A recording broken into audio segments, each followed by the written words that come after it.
We begin by with our condolences to Charles, the passing of his wife. May our study be in her memory. Many thanks. The Louis Nishmata. Many thanks. And the latter part of our study today will relate to that as well. Will relate to the Ort side of the memorial candle.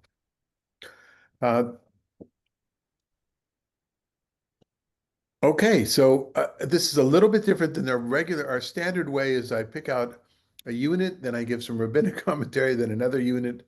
I wanted to bring more commentary on one of the units, and there wasn't all that much. It's interesting. Sometimes you can go through 5 or 6 lines and there's no Talmud and almost no Midrash. Um, yeah. Oh, my copy of Professor Wasatsky's Midrash Mishle arrived. I haven't had a chance to read his introduction yet, but I hope to be using it maybe even next week if there's something interesting, and we'll go back to looking into that particular collection of Midrashic traditions, Midrash Mishle. But there was nothing on this part. We did that last week, you may remember, or 2 weeks ago. Okay, so let's begin with 12:16. Richard, you want to read for us 12:16? Yeah, 12:16. Okay. 12 through 16. The ear that excuse me, the ear that hears, the eye that sees, God made them both. Do not love sleep, lest you be impoverished. Keep your eyes open, and you will have plenty of food. Bad, says the buyer, then goes away in self-congratulations. Gold is plentiful, jewels abundant, but wise speech is a precious object. Seize his garment, for he stood surety for another. Take it as a pledge, for he stood surety for an unfamiliar woman. Okay. Collection of things that are not necessarily connected one to another, although there was this issue of speech, of talk. I thought maybe that was something that bound these things together, talk, speech. So comments, I mean, everything's open for now to comment or to question. What do we like? What do we don't like? Well, what is bad, says the buyer, then goes away in self-congratulations, but congratulating oneself because I think it's somebody who's selling something of poor quality is saying to himself, this stuff really sucks. And then but I got him to buy it anyway. That's what I can come up with on this. I think, but it's talking about the buyer, not the seller. Don't you think it Yeah. means somebody buys something and walks away saying, "Oh, this is terrible," and does that to negotiate a lower price, and then walks away Yes, self-congratulating? I'm sorry, I stand corrected. Absolutely, yes, yeah. Like the people in the shuk. What you call this fresh produce? This look at yeah. Well, but it's just a pejorative. It's just saying it's a bad thing to do to congratulate yourself because you were smart enough to realize it was a bad deal. I think it's descriptive and not prescriptive. I see. Okay. Yeah. Well, and it's sort of being negative about people that sort of, try to say something is worth less than it really is in order to get a bargain. I don't know. Well, I'm thinking of myself right now because I was up in Mammoth and when we went to these thrift shops, and I found a coffee maker, and I congratulated myself for buying a coffee maker for Harvey for $5. And then when we got it, because it said tested on it, and what happens is it makes 1 cup of coffee, or one goes, then it stops working, and you have to reset it. So it wound up going into the garbage, and we bought a new one. So I'm kind of the opposite of this. It was a bad deal, and I didn't congratulate myself. Well, I congratulated myself for getting a good deal, and then I got karma hit. So that's why that made me this couplet made me think of my own experience. You would say, good, says the buyer, then goes away and kicks himself in the tuchus. Right, exactly. Okay, all right. Any other comments or there's a lot of fun stuff in here. So what's the thing about the surety seize the garment for another, but take a pledge if it's surety for an unfamiliar woman? So I see it a little bit different. I don't see a but here. I see it's one follows the other. Go ahead, take the garment, and there's this law about not taking if it's somebody's only cloak, you can't take it even if it was given as a guarantee for a loan.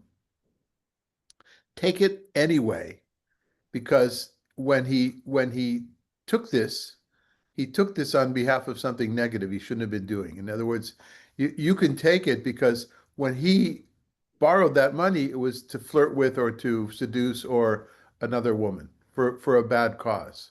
That's how I understand this here. Right? Don't worry about taking it because he borrowed that money on behalf of somebody else, and that's somebody else he shouldn't have been borrowing money for. Does that make sense to you? Not Yeah, really. I'm not sure that's, I mean, I don't know what else it could mean, so I don't know. Anything? Dan, you have a different take on this?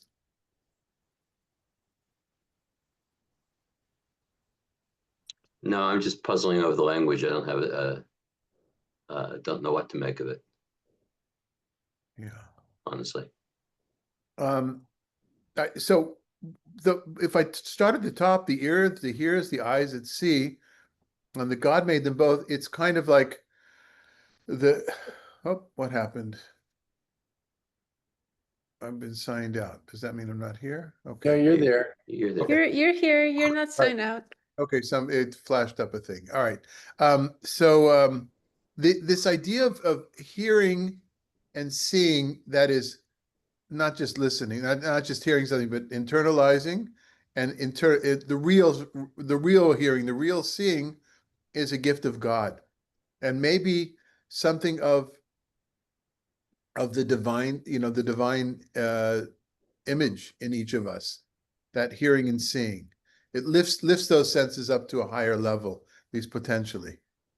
And then thinking of the eye, going from the eyes perhaps to, but don't sleep a little bit too much, right? Because before you know it,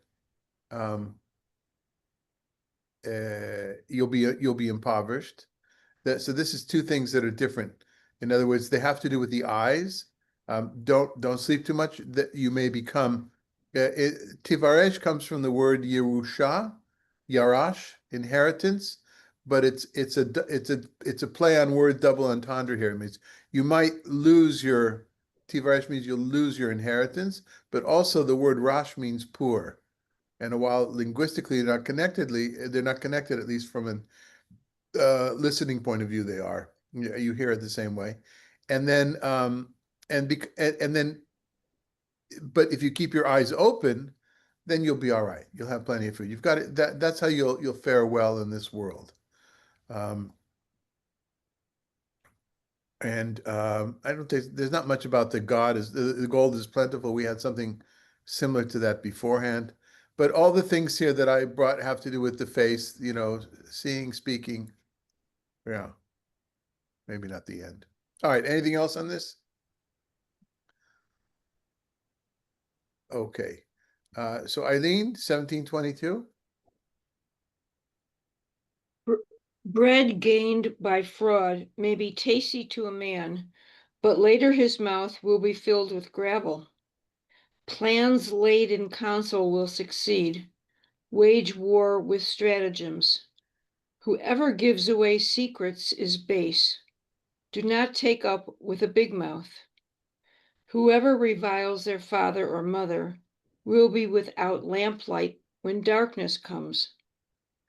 An estate acquired in haste at the outset will not be blessed in the end. Do not say, I will requite evil. Put your hope in God, and you will be delivered. Again, rather random things, not really one common theme. The first two lines we've heard before are similar. Same idea. This idea of it being tasty, right? The appetite. Lechem sheker. Lechem sheker, one might understand the bread of lies, the deceitful bread. Here, I think it's probably right, the bread that was achieved in a deceitful manner. You know, like the people that sold you that coffee maker, Richard. And then also this idea that gravel, your mouth is filled with gravel, kind of a thing, as opposed to the tastiness. It's a short-term tastefulness. I just came off of a 2-hour webinar I was asked to speak at for professionals in Riverside County that deal with cultural issues and therapy, nonprofits. I was asked to speak to something about the times, but the other person who spoke is an expert in processing grief on a communal level, individual level, a doctor from Philadelphia. Really good job, but she had this wonderful thing of the steps of grief, different kinds of, and she didn't use them as steps, not linear, but different aspects of grief. But then she said, you can't swallow grief. If you swallow grief, it goes down, it's stuck, and then it's going to affect your body, you know, your health, your physical health, and everything. And you've got to process it. And when I made a comment afterwards, if you allow me to, and she was using the word retell, yeah, retell, which I would say midrash, right? I said, if you allow the rabbi to give a midrash, and what you said, you have to, I think grief, you've got to swallow it at some point. You have to internalize it. You can't just keep it in your mouth and keep chewing, but you've got to chew well. Don't scarf it down, chew it well. And that connected me to this idea of the taste in your mouth, that if you've done something bad, at least, as we say, it left a bad taste in my mouth. That's in the background here, I think. Yeah, if you keep the grief in your mouth, it'll leave a bad taste as well. You've got to eventually swallow it. This idea of Mikalel Aviv Imo, the cursing of father and mother, of course, comes from 2 places or 3 places in the Torah. It's in the Ten Commandments, so it appears twice, but also in Leviticus. And we'll get to the rabbinic thing in a second, but that the second is really good, that if you don't act culturally, if you don't act with respect to your parents, then you don't have that light that lights up you lose that wisdom of life, something to chew on, again, to chew on when it comes to parent-child relationships, child-parent relationships. Again, Megan, material for you to file away for your Judaizing your practice. And that would go, I would say, that's after death as well. If one disrespects the memory of parents in that constant, you know, not letting go of that grief, then those parents can't help light the way, can't, you know, going forward. So we'll get to that in rabbinic literature in a second. Do not say, I will requite evil. I think it's Before you move on, can I ask a question about that? Is the Hebrew for that's translated as reviles versus as the opposite of honoring? Is it lack of honoring or actually active negative reviling? It's active. Another word for another translation from Mikalel is curse. Oh, okay. Yeah. So the commandment is honor. It doesn't, the commandment isn't don't curse your parents. It's So in honor. Leviticus it is. This is reminiscent of how it is in Leviticus. I think it's almost in a direct quote. But not the Ten Commandments part. The Ten Commandments, it's honor, it's in the positive form. Oh, okay. In I don't need the verse. Yeah, I should have brought it, It's but different. It's different. but Okay. that's an interesting, yeah. The Ten Commandments that's in Exodus, right? In Exodus and Deuteronomy, it's in two places. And there's slight differences, especially when it comes to Shabbat, but not in the honor your father and mother thing. Thanks. Okay. So this last bit of, I will requite, one might translate otherwise, al tomar ashalmara, that I'll repay, Fox has it, don't say I will repay evil with, can't read my writing, with H, second.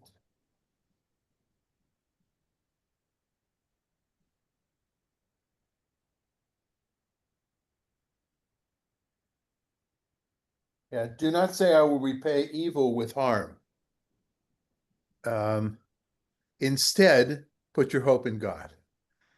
So I don't know what it means to I will requite evil. I don't really understand that. What does anybody understand that? Well, it isn't the person saying it's up to God to punish evildoers, not you. Yeah, but I mean the word, the Hebrew is ashalma from the shalem, is to repay. Yeah, I don't know, I don't use the word requite. I don't really know how to use it. Requite means to return. Okay. So, but I will return evil. To me, that doesn't mean anything. Anyway, Well, I it means to return evil for evil. You, to that's pay what back. it's saying. It says, "I will requite evil," means I will do something bad to you because you did something bad to me. Okay. But you can also requite something good by paying them back. Right. Yeah, Yeah, requite simply it's means a return for either good or evil. right. Yeah. Ra. Okay. All right. So let's take a look at this. Midrash Shmuel is I have an edition of Buber. It's actually bound together with Midrash Mishlei. I don't know what the relationship between the two are. It could be he just had Shlomo Buber when he transcribed these manuscripts that he found in different libraries in Europe. It could be that he just had two that were relatively small, and it would make more sense to bind them together. In any case, let's just assume it's a collection of midrashim, later collection, second half or towards the end of the first millennium, but a debate which I don't think appears in other places. So, Dan, if you'd read this for us from Midrash Shmuel. This is on the book of Shmuel, book of Samuel. Whoever reviles their father or mother will be without lamplight when darkness comes. Rabbi Yehuda Rabbi Nachman and Rabbi Levi debated this. One said, "This is like one who bought a knife in order to cut meat, but it slipped and cut their finger, at which point they said, I only bought this in order to cut meat, not to cut myself." In the same way, one brings children into this world for their own sake, literally their own honor, and the children curse them. This is what is meant when Scripture states, "Whomever reviles their father or mother." The other said, "This is like one who lit a candle that would give off good light, but it fell on their clothes and burnt them. At which point they said, I only lit this candle in order to give off good light, not to burn myself." In the same way, one brings children into this world for their own sake, again, for their own honor, and the children curse them. This is what is meant when Scripture states, "Whomever reviles their father or mother." It's not terribly deep, and it's funny that, by the way, this happens a lot in Talmudic literature. The section will start with, "This has been debated by Rabbi so and so and Rabbi so and so," and then it just says, "One of them said this and one of them said the other," as if to say it doesn't matter. We're not writing biographies of these guys so to see, how if they were consistent or not consistent. It's just we have a tradition of this debate, and that in itself, to people, that in itself is a wonderful thing to know. That's two chachamim, two sages sat, and it's not really a debate. It's over the metaphor. What metaphor are they going to use for this? What analogy they use for it. You know, I think it also maybe less. It's also a reflection of positivity and negativity. A knife seems to be a kind of a negative thing, right? I I did this so I could cut through things, cut through in some way, as opposed to I did this so I could light up. Um, One way or another, they both talked about the double-edged swordness of everything in life, basically. For better, for worse. Uh, any comments?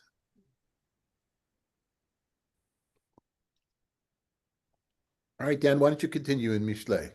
Can I, Oh, just please, ask yes. something? Yeah. This may be silly, but when it says the parents bring the children into the world for their own sake, is it for the parents' sake or the children's sake? For their own sake, I mean, they do it for to better their own lives. They could have children Their that'll lives, work the in the parents' household, will give them honor. Well, yeah, it's very it's parent-centric. Parent-centric. Okay, thank you for my practice. Yeah. Um,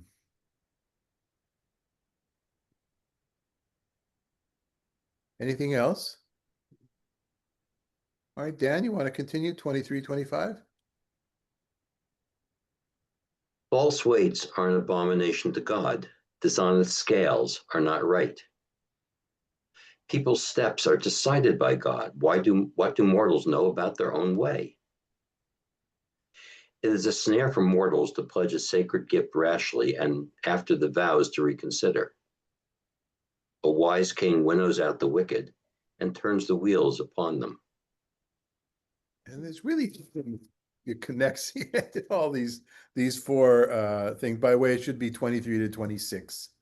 There's a typo at the top of that. So what do we got? What the first one we've seen before, and it's also mentioned in the Torah itself, right? It seems to be a common theme. I think Les asked about that recently. The reason that I put in bold, um, each one I usually try to put one phrase in bold to focus one because I like to talk about it, and that was the eyes, not to be such a sleepyhead. The second one because we had rabbinic tradition. This one is because it connects to. Does the word mitzadei gaver mean anything? Ring a bell to anybody? Yeah. In our prayer, it wouldn't because I have rephrased it to mitzadei enosh, a human being's steps as opposed to a man's steps. Here the translation is people's steps, but and you could understand gaver as people as a collective noun, but gever is a man as opposed to isha as a woman, um, and so that's one of the blessings in the morning blessings. Baruch atah Adonai Eloheinu melech haolam hamechin mitzadei gaver. We give thanks, we give praise to the Holy One who has prepared, enabled the steps of a human being. When we walk, and I usually give an intention there about not only walking with our feet, many in our own community don't walk with their feet, they walk with wheels. They walk with the help of a cane, with a walker. Many of them, much of their walking is done online, on a telephone call, in their minds, their imagination. To me, to me, the bottom line is that we're not stuck. We're not immobile. We are a mobile creation.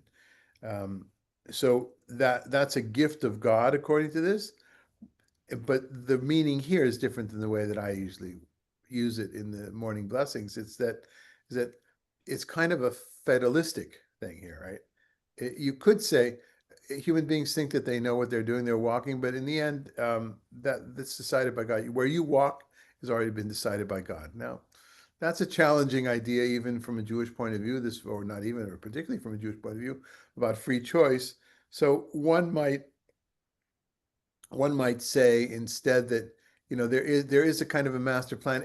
I would say my interpretation, the simple meaning is probably don't think that what you're doing is really your own decision. Where you walk is where God wants you to walk, and you don't really understand where. And um, I would say instead, we give thanks for this gift that we've been given to move from place to place, but in the end, we don't really know where we're going. We kind of Does it fake. only refer to travel versus action? In other words, God determines where you're going to travel or what your steps in life, but on the other hand, if you do bad, it's on you. So I don't see that in the Hebrew, right? In other words, it comes the actual walking, the stepping, the moving, however we decide if it's on the way or way of life, on the way walking. That's from God, and the human part of it doesn't understand. The human doesn't understand where they're going. That would be the literal text. What do mortals know about their way? You could read it as a rhetorical question as well. Yeah. I don't know. Yeah. I I think mean, it's the same idea that some people say when people do bad things, when bad things happen, it's all, God has a purpose in doing it and doing that or having that happen.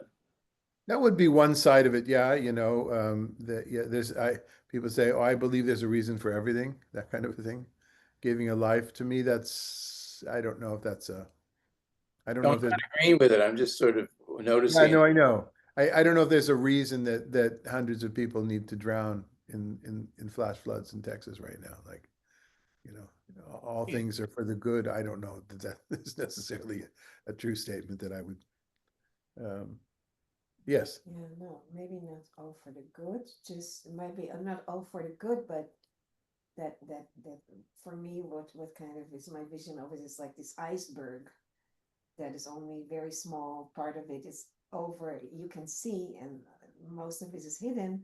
So I don't know if it's things are for the good, but they're hidden from us. We just don't know. So Sasha actually does say that often. Sasha will often say, I believe things, happen for a reason. One version of that. So what she's saying now is that what we see is only the tip of the iceberg of whatever's happening. There's that whole part below, which we just don't see because we don't have the wider picture. I'm interpreting you now. It's going to happen. It hasn't happened yet. It might happen in the future. Um, people reacted in ways that we'll never know because they never shared that with us or we never listened to what they were trying to say to us. Um, yeah, I mean, my humanistic way of understanding this would be from a morning blessing point of view. I give thanks for the ability to move from place to place with all the possible meanings of that. But in the end, I need to be humble about how much I think that I'm guiding myself. It's not, it's not all about my intentionality. Anything else on that part before we go on to the other lines?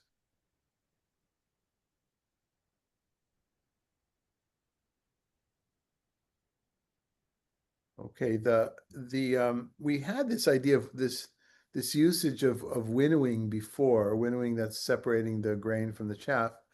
And this is so the last part is a wise king winnows out the wicked. In other words, it winnows out, meaning that you're doing whatever you're doing to the grain so that you are left with the grain, the good stuff, and the chaff, the peeling part, the peel stuff goes away in the wind. So one way of winnowing is to shovel it up in the air and let the wind do it. But the next line says, and then he turns the wheel upon them. Well, I think everybody agrees the wheel here is a contraption that was made. Right away we go to the grinding wheels, right, to the millstones. Millstones, one stone on top of another with a axle in the middle, and either it's a hand one that's done by hand, which we've it's in Job, but that's attested in the Hebrew Bible. A hand mill for grinding, a little personal grinding, or a large one like that, the type that Samson was attached to instead of the animal to walk it around in circles. That's for grinding. What Fox claims is such a contraption where they're not so close together. The two wheels, there's more space in between, and it's made for winnowing. I don't know that it matters all that much, right? but it's the idea of taking this metaphor from the process of creating grain, the basic staple of food, and using it to talk about the king's duty or the reality of how a king rules his society, you know. And Turns, is the king there a metaphor for God? I don't think so. You know, I don't know if you asked or somebody asked that question last week. It feels like in this section, at least, when Proverbs want to say God, they say God. Yeah. Now it could be in the context of how this was edited afterwards, coming after the people's steps are decided by God, that perhaps that was in the mind of the editor. Yeah. Okay. Anything else on this section? Okay, so the real meat comes from our last section today. And this connects also um, to the custom of lighting a candle, Charles, whether it's a Shiva candle, which is I think a relatively new invention. I don't know if it was invented here in the United States, the one you get from the mortuary that you put and lasts for 7 days, or the Yortzeit candle. You know, once upon a time it was lighting a candle, not an official candle that you buy at Ralph's in the section that sells Jewish food, kosher food. Um, you know, those glass things. We use them for shot glasses in our house. Well, they're bigger than for wine, grape juice, and schnapps when we have kiddush at our house. Charles, those of you who've come to the house, and you know. And somebody once made the comment: "Is it right to use that for drinking?" You know, it's glass. It's glass. The fact that we wash the labels off, right? The ones that say. And I grew up in a house that used those glasses for orange juice in the morning. They were bigger when I remember. I remember bigger glasses when I was a kid. Um, and there's Everything nothing, was bigger when you were a kid. yeah, there's nothing sacred about the glass itself. What the sacred part of it is the candle, and it's not a mitzvah, it's not Rabbi, halacha, but Rabbi, they're also useful for whiskey. yes, yeah, I said schnapps. You just didn't Oh. you didn't catch the Yiddish there, but yeah. Which tells everybody here that when we pour the wine or the grape juice, Richards always says, "Yeah, but what about the good stuff over there on the shelf? Can't we have some of the good stuff?" Yeah, the top shelf. I only want top shelf. Your top shelf. Well, Richard came to the house once with a bottle of top shelf, so he knew what he was doing. He knows that from now on, I always have to serve him top shelf. Okay, all right. So, Richard, have you read yet? Are you read yet? Charles, did you feel like reading today? He's got to turn his mute off. Unmute. Unmute. Unmute. Unmute.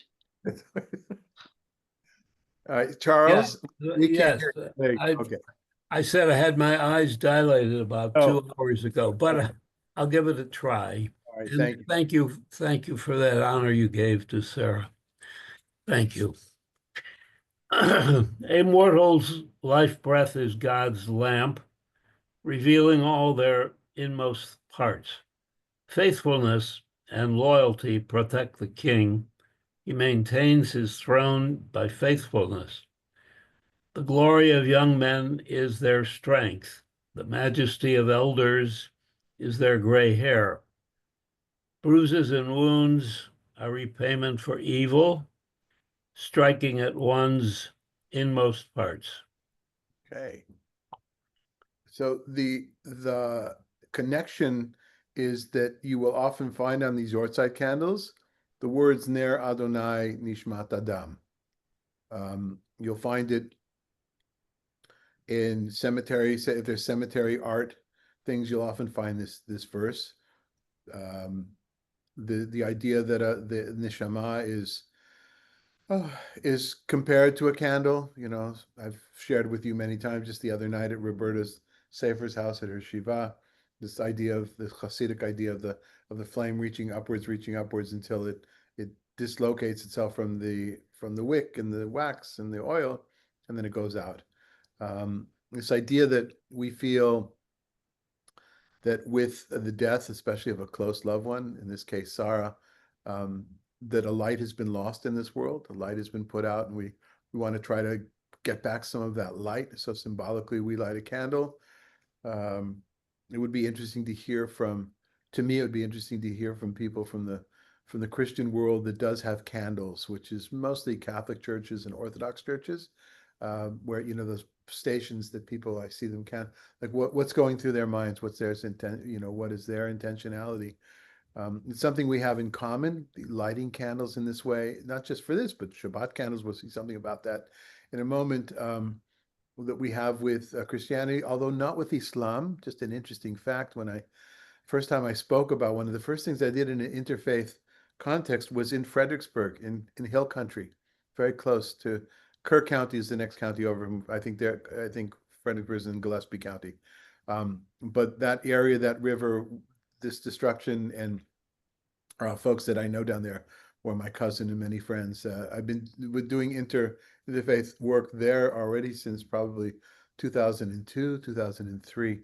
And the first one I did was about candles. We did a Havdalah ceremony.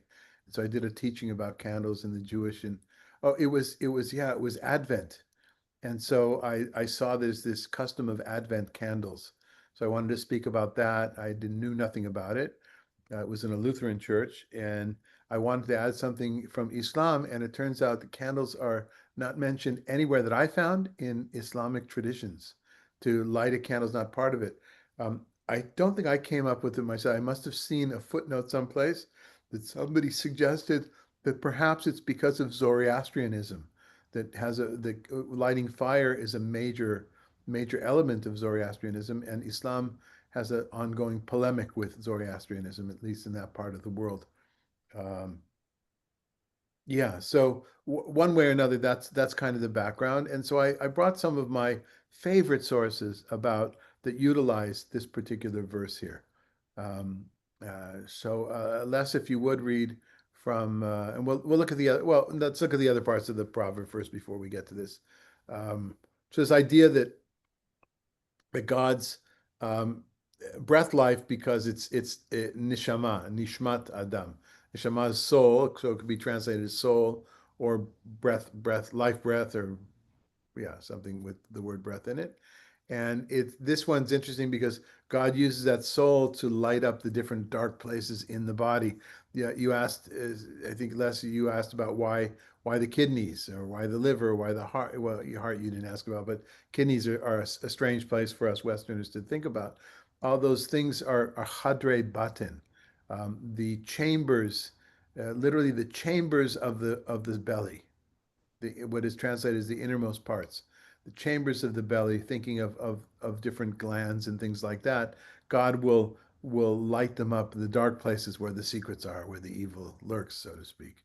Um, and then back to the king again. You could ask here, Les, is this king the King of Kings, the Holy One?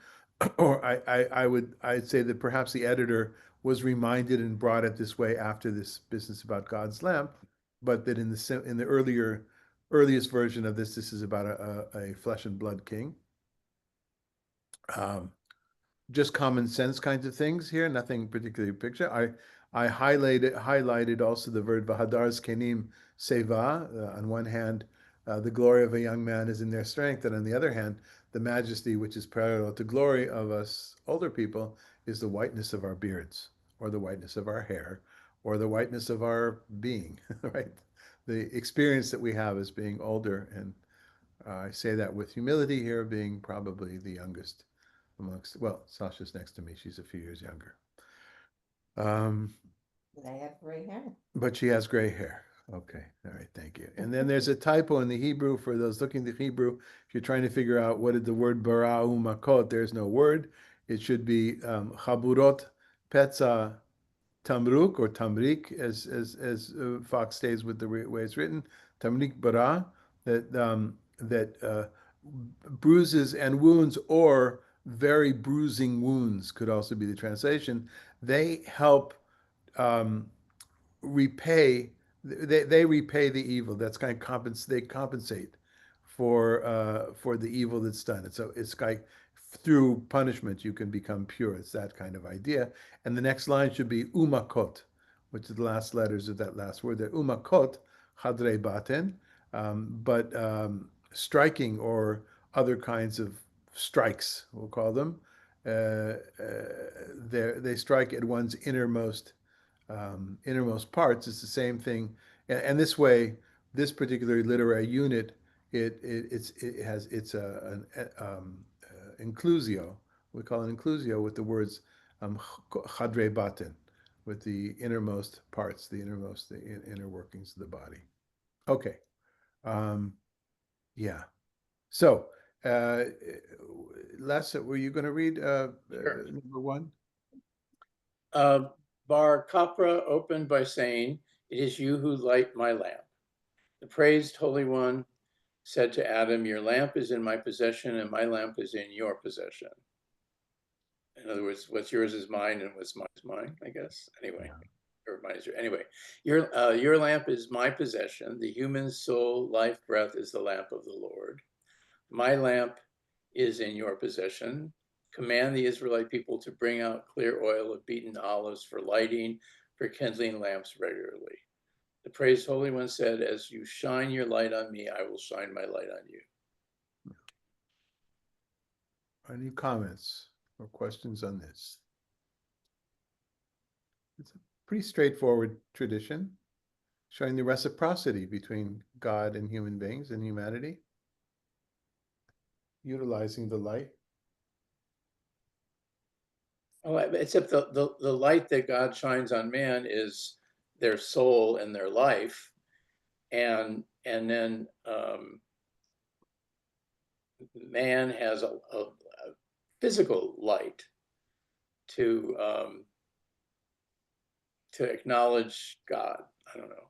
Right, and it's a little bit it's a little ridiculous, right? As if God needs that light. It's not. It's as if we're preparing.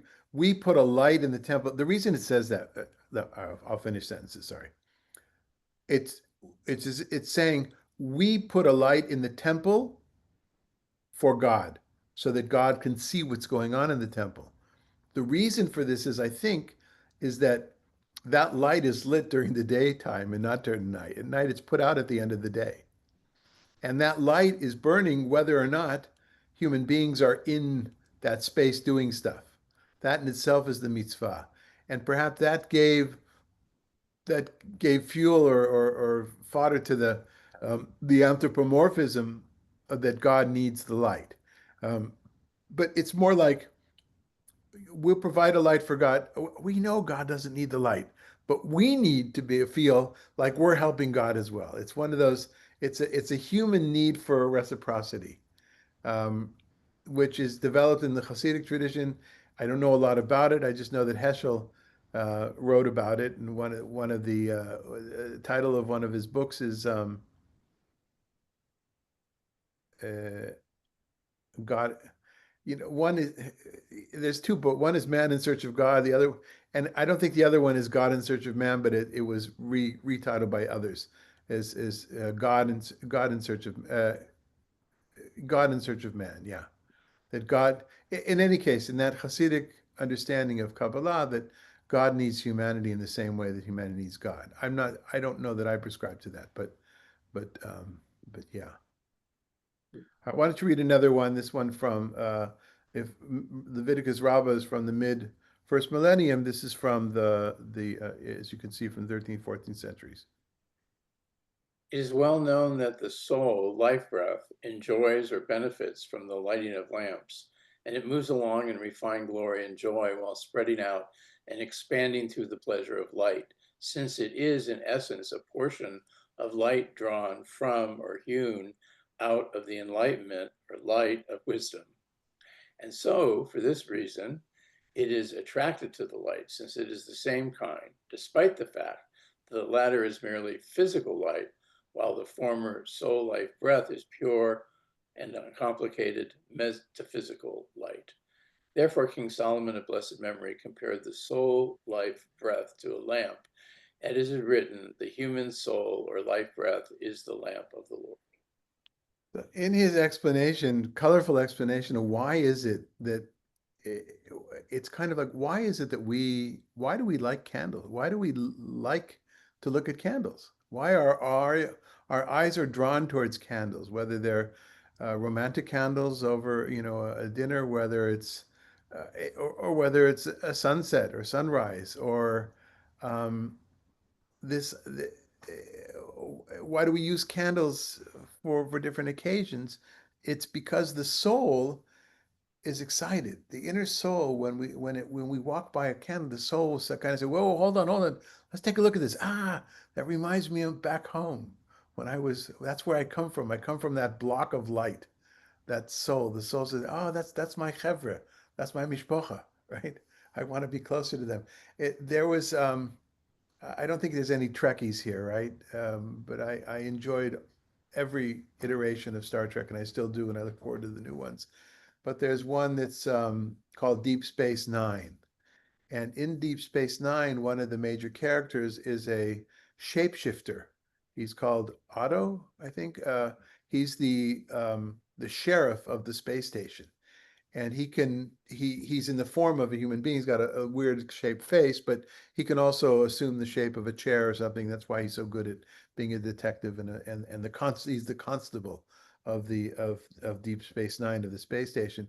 And there's an episode where he goes back to his homeworld, and his homeworld is just a sea. It's just an ocean, and to be replenished, he shapes into, I think he's like on a boat or something, if I remember, and or in on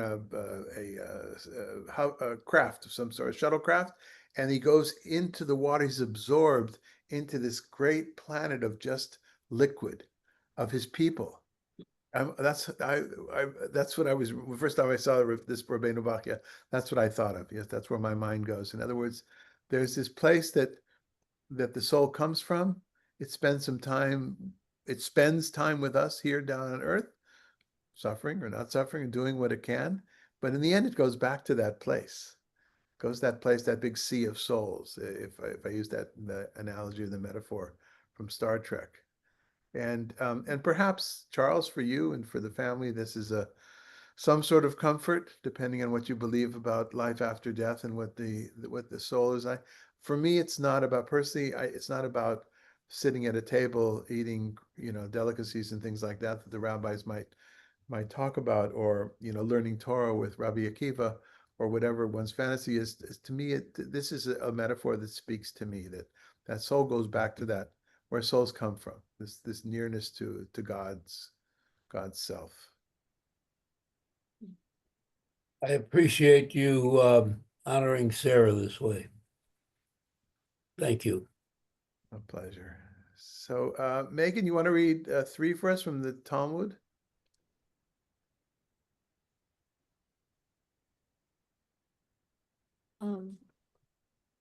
Rabbi Yossi said, all of my life I was troubled by the verse, you shall grope at noon as a blind man gropes in the dark. Now, what does a blind man care whether it's dark or light out? But then the following happened to me. Once I was walking in the middle of the night in the dark when I saw a blind man who was walking with a torch in his hand. My son, I asked him, why do you have this torch? He answered me, as long as this torch is in my hands, other people will see me and save me from the pits, the thorns, and the thistles. Oh, that's a nice story. I love this one. That's a nice story. It feels like there's probably a tradition like this all around the world in folklore. Yeah. I have a collection over the years. I'm not finishing sentences today. I have a collection of sources that I've used over the years when being invited to speak about otherness and um, disabilities of different kinds, and how we need to reorient ourselves. That was part of the Zoom call I was just on as well. This idea, this challenge of ableism, and to think in these terms as well. And one could use play with this little parable, this metaphor, in so many different ways. How the blind person has the light because the blind person is actually showing us things that we don't see with all the light that we have. There's lots of lovely things to do with this. And this is in the Babylonian Talmud.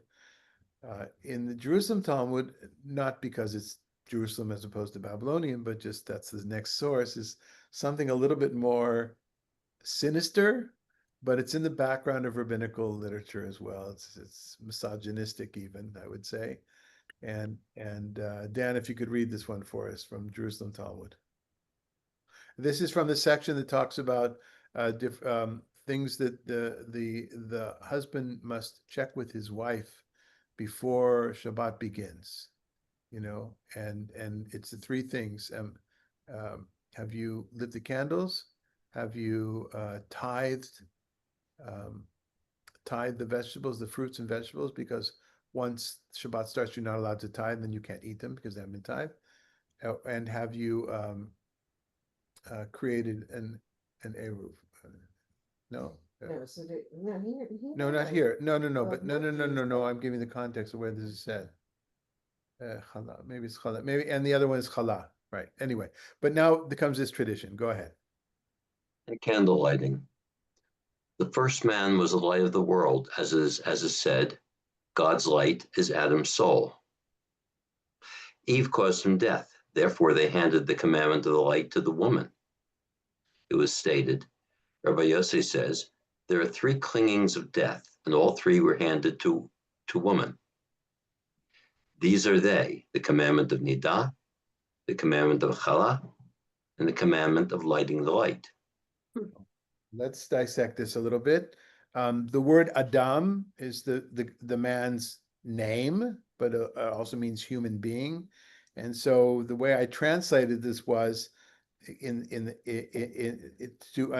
kind of play on words that happens, because the Hebrew is Nishmat Adam, which literally means Adam's soul, or it's one, not literally, it's one way is Adam's soul, but it also means the soul of a human being. So the first man was the light of the world, because it says God is Adam's soul, and which really should mean God is the soul of a human being, but that wouldn't fit with what they wanted to say, this play on words.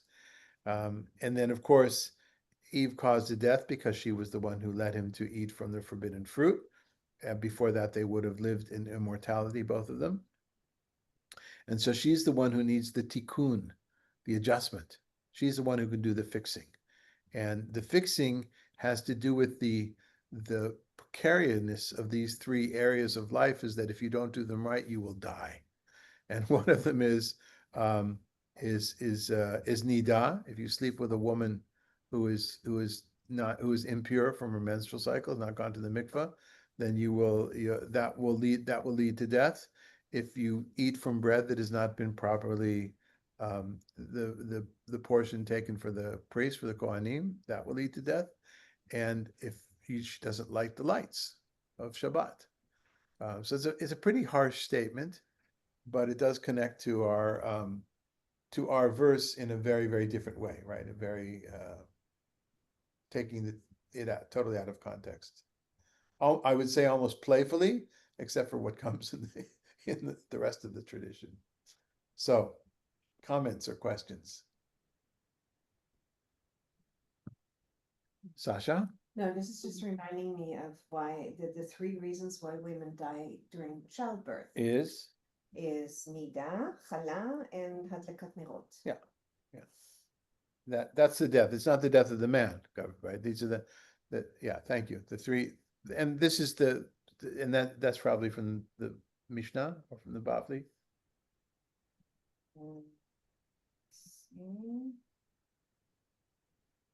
Mishnah Shabbat. Right. So that's in the Mishnah, and this is the Talmud's this is the Jerusalem Talmud's explanation of that Mishnah. Yeah. Okay. All right. Again, I hope we've done some honor to Sarah's memory, and may you be comforted. Hamakom yenachem etchem. Kol hamishpacha, may you find, you and the whole family find comfort. And Charles, we're so happy that you join us in this weekly study. We've never met you. Eileen is the only one who's met you in person, I think. And we look forward to one day seeing you in person. Thank you. Thank you. And it is comforting. Thank you. Okay, everyone. Be well. I think I'll see you next week. Thank you. Thanks, Madalena. Thank you. You're welcome. Bye. Bye-bye.